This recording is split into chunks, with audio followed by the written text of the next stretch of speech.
लो जी, मैं फिर आ गई डेली ब्लॉग की दुनिया लेकर के। हेलो नमस्ते माई करछी से कलम तक फैमिली, मैं हूँ रचना। कैसे हैं आप लोग? I wish and I hope आप सब बहुत अच्छे होंगे और अपने दिन की शुरुआत एक पॉजिटिव थॉट के साथ कर रहे होंगे। जगह कोई भी हो, पर हमेशा लाइफ के हर एक पल को खूब इंजॉय करना चाहिए। फिलहाल मैं कहाँ हूँ? मैं हूँ वापस से लोहाघाट आईटीबीपी के गेस्ट हाउस। इस गेस्ट हाउस में हम पहले भी एक दिन रुके थे, तो वापस आके ऐसी फीलिंग आ रही थी जैसे कि वाकई में मैं अपने घर आई हूँ। बहुत ही सुकून है इस गेस्ट हाउस में, क्योंकि यहाँ चारों तरफ जो पहाड़ है उसे छोड़ के जाने का मन ही नहीं होता। और एज़ यूजुअल मैं अपनी आदत से मजबूर, मैंने सुबह उठते ही पहले गेस्ट हाउस का रूम जो रात में सोने के बाद फैल जाता है, सामान फैल जाता है, उन सबको वाइंड अप किया, ठीक किया। और अपने बाकी के जो डेली रूटीन का काम होता है, योगा करना, गर्म पानी पीना, रचित को च्यवनप्राश देना, गर्म पानी देना, जो भी डेली रूटीन होता है वो सारा कुछ किया। और फिर आज मैं क्या पहनने वाली हूँ ये सोच रही थी। तो क्या होता है, जब मैं ड्रेसेस निकालती हूँ तो ये होता है कि सबको लगता है बिल्कुल नया ड्रेस है। मेरी सिस्टर्स को ये लगता है कि बिल्कुल नया ड्रेस है। वाकई में वो नया ड्रेस होता है, क्योंकि मुझे जब भी कोई गिफ्ट मिलता है ना, कपड़े मिलते हैं, तो मैं उसको रख लेती हूँ। मैं तुरंत नहीं पहनती हूँ, ये सोच के कि अगला कहीं ट्रिप जब जाऊँगी तब उसे निकाल करके पहनूंगी। तो इस पूरे ट्रिप में मैंने जितने भी कपड़े पहने हैं ना, वो सब गिफ्टेड हैं, चाहे 2 साल पुराने हो चाहे 3 साल पुराने हो। मैं कलेक्ट करके रखती हूँ एक बैग में नए कपड़ों के कलेक्शन में, तो उसे मैं या तो फेस्टिवल में या ट्रिप में ही निकालती हूँ। जैसे कि ये सूट भी मुझे गिफ्ट में मिला था और मैंने सिलवा के इसको रखा हुआ था। आज मैं यही पहनने वाली हूँ। इसके बाद मैंने रचित के लिए पानी गर्म किया। इस गेस्ट हाउस की सबसे अच्छी बात मुझे ये इलेक्ट्रॉनिक केतली लगती है, क्योंकि ये मेरे लिए बहुत ही कंपलसरी आइटम है, मेरे घर में भी और कहीं बाहर भी जाऊँ, क्योंकि रचित को सुबह सुबह देना ही होता है मुझे गर्म पानी गार्गल के लिए और नॉर्मल पीने के लिए। उसके बाद हम दोनों तैयार होकर के लग गए अपने फ़ोटो सेशन में। आजकल मैं रचित को फ़ोटोग्राफी थोड़ी बहुत सिखा रही हूँ, और हम लोगों ने क्या किया, टाइमर लगा के खुद ही फ़ोटो खींचना शुरू किया, तरह तरह के पोज मारे। ये और क्या होता है ना, नाश्ता वास्ता कर चुके थे, जब तक सामान गाड़ी में रखा रहा था, हम लोग अपना टाइम पास इसी तरह करते हैं हम दोनों।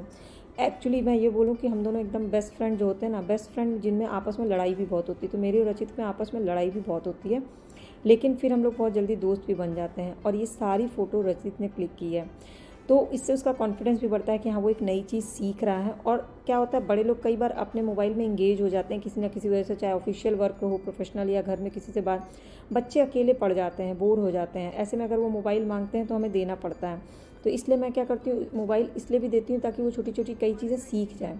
इसके बाद मम्मी पापा के रूम में गए। मम्मी पापा के रूम में ना एक बड़ी अच्छी सी पेंटिंग लगी थी, दूर से पता ही नहीं चल रहा था वो क्या है। एक्चुअली वो एक फ़िश की पेंटिंग थी, मैंने उसको भी फ़ोटो खींचा।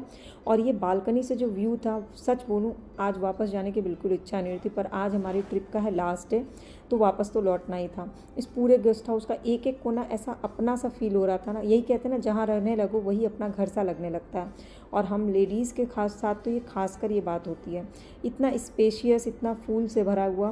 फिर निकलते समय पापा मम्मी भी काफ़ी इमोशनल हो गए कि ये गेस्ट हाउस बहुत अपनापन का फीलिंग था और काफ़ी अच्छा लगा, तो हमने वहाँ पर सेल्फी खींची। बहुत पहले बता रहा हूँ, तब से याद है। दही मछली, दही मछली, दही मछली मम्मा, दही मछली एवरीवन। तो दही मछली करके हम निकल गए आगे की यात्रा पर। यात्रा क्या, अब हमारा रिटर्निंग शुरू हुआ है, तो जहाँ हमारी ट्रेन है वहाँ तक जाना था। लेकिन हमें पता चला कि लोहा घाट में एक माउंट एबॉट करके एक पीक पॉइंट है। मुझे ये पता था और मेरे हस्बैंड को ये पता था, एबॉट माउंट करके एक चर्च है जो कि हॉन्टेड हाउस है। और हम दोनों अपने गूगल पे लगा करके, जीपीएस पे लगा कर उसे खोजते हुए निकल गए। तो माउंट एबॉट और एबॉट माउंट चर्च के बीच में कन्फ्यूज़न में हम 2 बार रास्ता भटक गए। भटकते भटकते, रास्ता भटकते भटकते हम लोग पहुँचे हैं कि नहीं पहुँचे पता नहीं। मम्मी आए?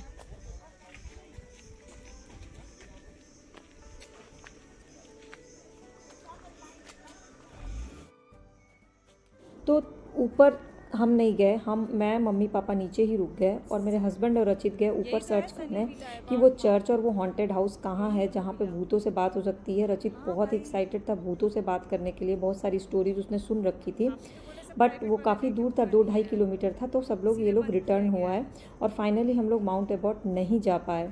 तो रचित की जो स्टोरीज थी ना, वो इमेजिनेशन में ही रह गई। मम्मी पापा का सांस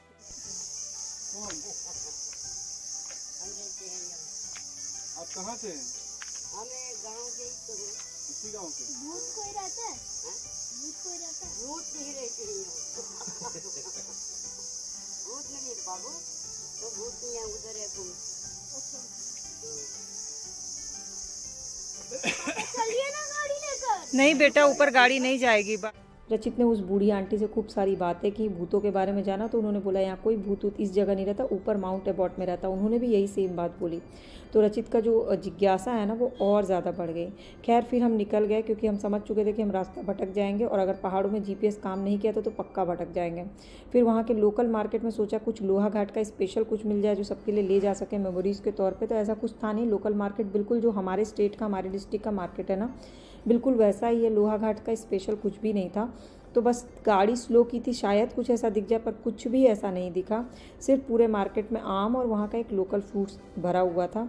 तो हमने समझ गए हम कि अब कोई फ़ायदा नहीं है। तो फिर हम आगे बढ़ गए तेज़ी से।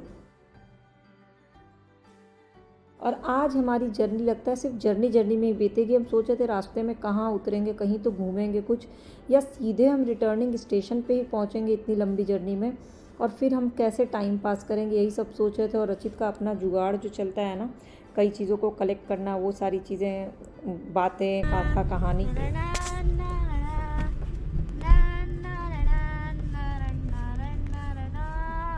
Give me some sunshine, give me some rain, give me Another chance. I wanna do.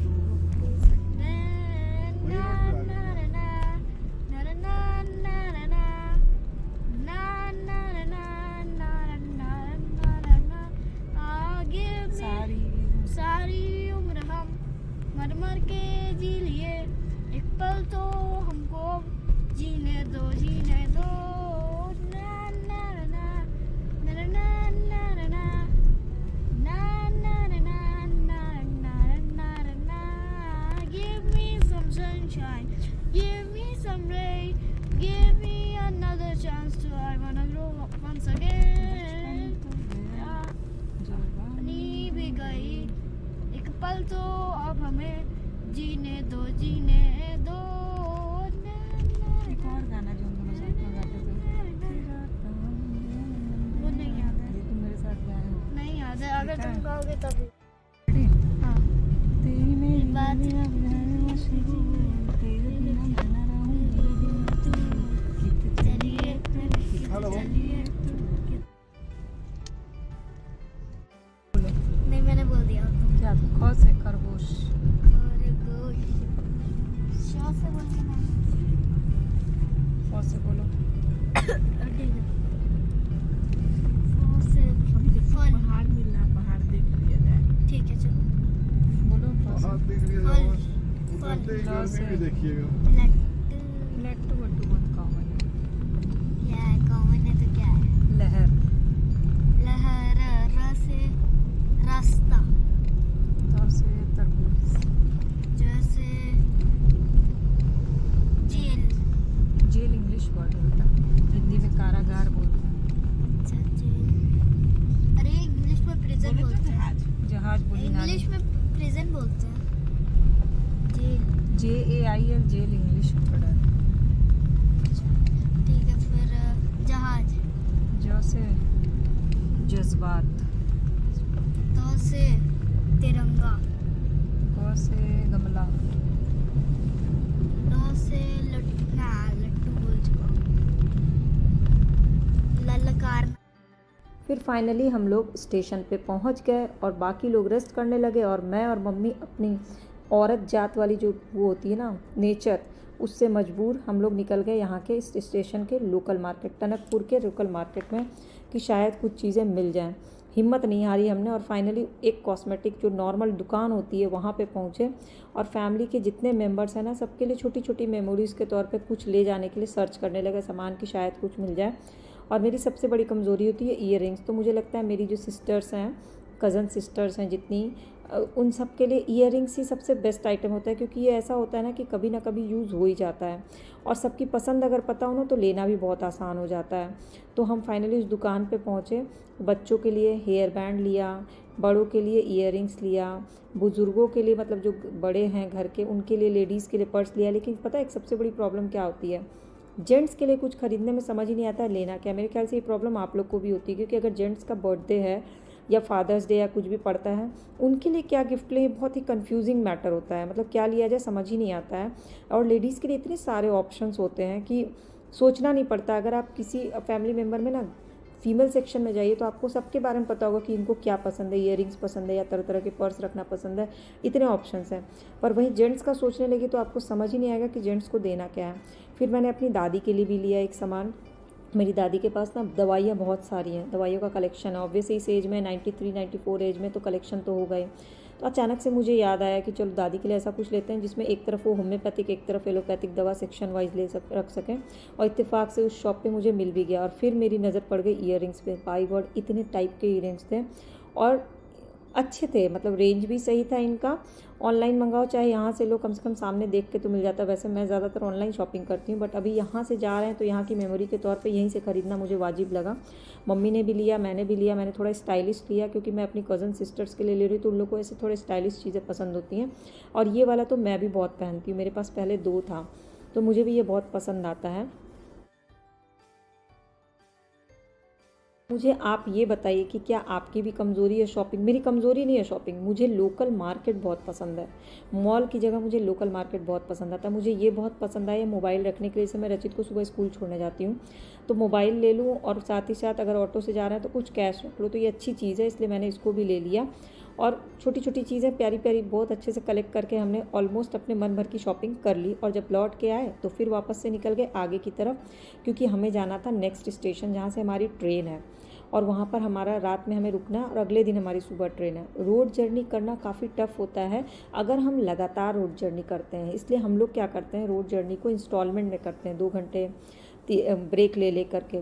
फिर हम पेट्रोल डलवाने में उतरे तो हम सब गाड़ी से उतर जाते हैं जब पेट्रोल डलवाते हैं।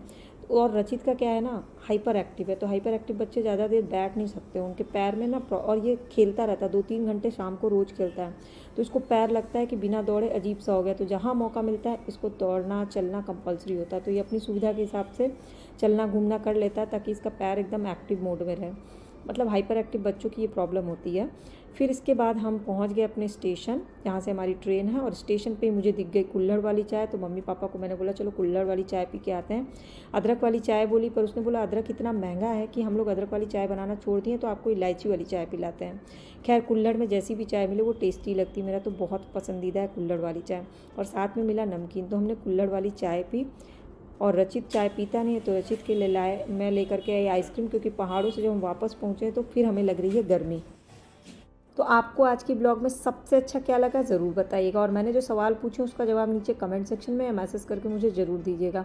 अगर ब्लॉग डेली बेसिस पे देखना चाहते हैं तो सब्सक्राइब या फॉलो बटन को क्लिक कर लीजिएगा, और मेरे और आपके बीच में एक स्पेशल बॉन्ड ऐसे ही बना रहेगा अगर हम सब एक दूसरे से अपने रोज़ की बातें, रोज़ के टिप्स ट्रिक्स जुगाड़ शेयर करते रहते हैं। तो हम सबको एक दूसरे से बहुत कुछ सीखने का मौका मिलता है।